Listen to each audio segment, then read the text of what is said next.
পশুরা বোবা, ওরা কারো কাছে কোনোদিনও মুখ ফুটে কথা বলতে পারে না, কিংবা ওদের ওপর হয়ে যাওয়া অত্যাচারের কাহিনী শোনাতে পারে না, কিন্তু ওরা কান্না করতে পারে। যেদিন ও একটা পশু আপনার জন্য কান্না করবে, তখন ভগবান ঠিকই আপনার কর্মফলের বিচার রেডি করবে।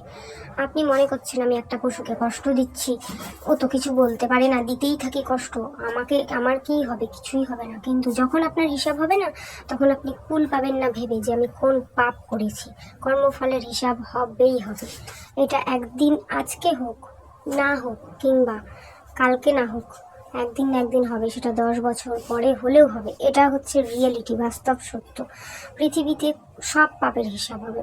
এই জন্মেই সেই পাপের হিসাব ভোগ করে যেতে হবে, এবং কিছু কর্মফল পরের জন্মের জন্যও থাকবে। এটা শুধু আমি বলছি না, এটা বড় বড় মহান আত্মারা বলছে, যারা সাধু সন্ত তারা বলছে। যেমন প্রেমানন্দ মহারাজ, তিনি প্রতিটা ক্ষণে ক্ষণে মানুষকে মনে করিয়ে দেন যে কোনো প্রাণীকে কষ্ট দেওয়া উচিত না। কোনো প্রাণী না, সে যদি একটা পিঁপড়েও হয় সেটাও না। শুধু কুকুর বেড়ালের কথা কিন্তু আমি কোনোদিনও বলছি না, কোনো প্রাণীই না। পৃথিবীতে যেসব জিনিসের প্রাণ রয়েছে তাদের কষ্ট দেওয়া মহাপাপ। সেটা কিন্তু একটা গাছের ক্ষেত্রেও প্রযোজ্য, কারণ গাছেরও প্রাণ